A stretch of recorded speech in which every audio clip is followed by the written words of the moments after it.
Bonjour, nous nous retrouvons donc dans Power BI pour venir découvrir comment créer un rapport. Pour ce faire, il nous faut obtenir des données. Nous allons donc cliquer ici sur Obtenir des données pour venir voir apparaître une première fenêtre qui nous propose les solutions pour avoir les données de nos rapports. Nous retrouvons ici toutes les possibilités, ou bien ici filtrer les possibilités d'accès par des fichiers, Excel, CSV, JSON, PDF par exemple, l'accès à des bases de données, on retrouve les bases de données SQL, MySQL, Access, Oracle, SAP HANA, bref, la quasi-totalité des bases de données sur le marché.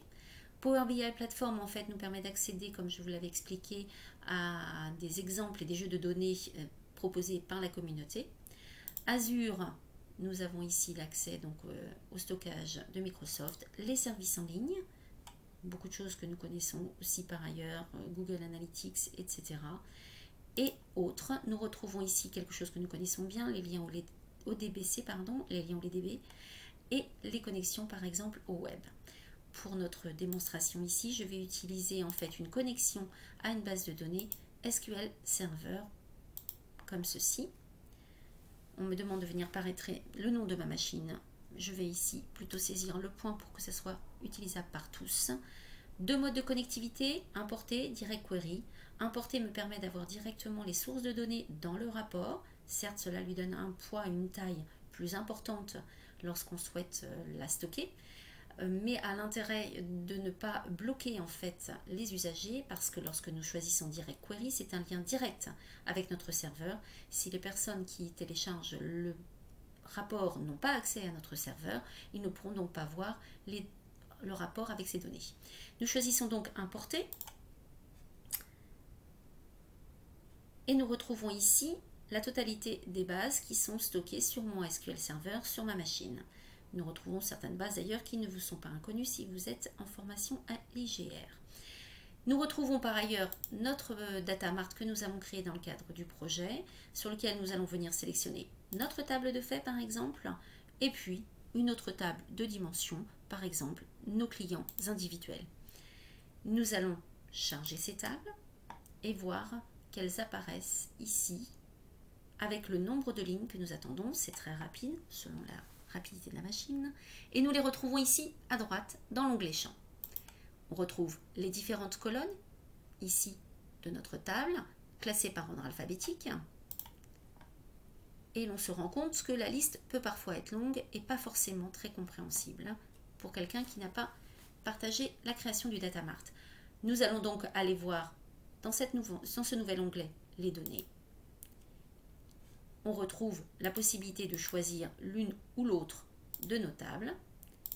Nous allons ici sur Individual Customer. Nous retrouvons bien nos 19 119 lignes ici de notre table, par exemple Customer, avec cette fois-ci les colonnes et les champs que nous avons paramétrés qui se retrouvent dans l'ordre vraiment de notre table et non plus par ordre alphabétique. Nous choisissons la table de fait et nous pouvons nous rendre compte qu'effectivement, les données se retrouvent toutes ici. Ce qui nous intéresse de savoir, c'est de quelle façon ces deux tables, par exemple, sont liées entre elles. Comment est-ce que nous allons pouvoir créer donc une interaction et créer un rapport? Nous allons voir à ce moment-là ici le modèle en cliquant sur cet onglet. On voit apparaître ici nos deux tables avec le lien effectif. Juste en se positionnant sur le lien, nous voyons les deux champs qui sont liés ensemble, Individual Customer sur la table ici de dimension et Individual Customer sur ma table de fait, c'est mon lien. Je veux aller le voir plus en détail, je double-clique sur la flèche. À ce moment-là, je peux éventuellement, si je le souhaite, modifier ma relation. Je retrouve ma table de fait, je retrouve ici ma table Individual Customer et les deux colonnes qui sont grisées visualisent le lien entre mes deux tables. Je peux avoir une cardinalité différente. En l'occurrence ici, on est bien dans une cardinalité de plusieurs à 1. Je dis que cette relation est active, car c'est vraiment celle que j'ai besoin d'avoir. Dans le cas où elle ne serait pas active, à ce moment-là, elle n'apparaît plus en lien plein, mais en lien pointillé. Je la réinstaure en étant active, comme ceci. Voilà pour les premiers liens que nous pouvons faire par rapport à ces deux tables.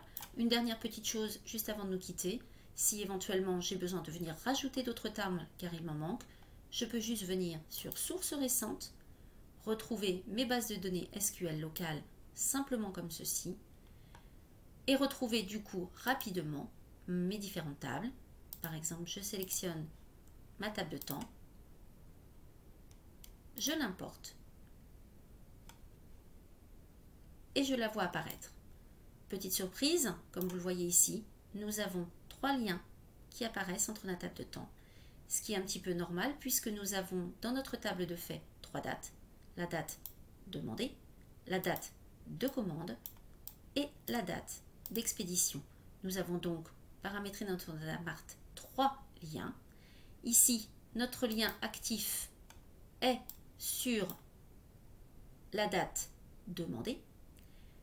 Et les deux autres, comme expliqué précédemment, en pointillé ne sont pas actifs, sont sur la date de commande ou bien sur la date d'expédition. Pour changer ceci, pour nos rapports, nous ne souhaitons pas travailler sur une date demandée.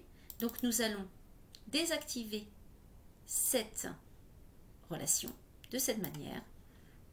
Mais nous voulons donc que nos rapports soient basés sur la date de commande. Nous choisissons ce lien et le rendons actif de cette manière. Voilà pour la première vue et l'acquisition de nos données.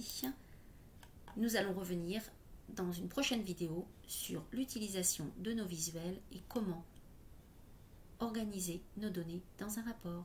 Merci et à très vite.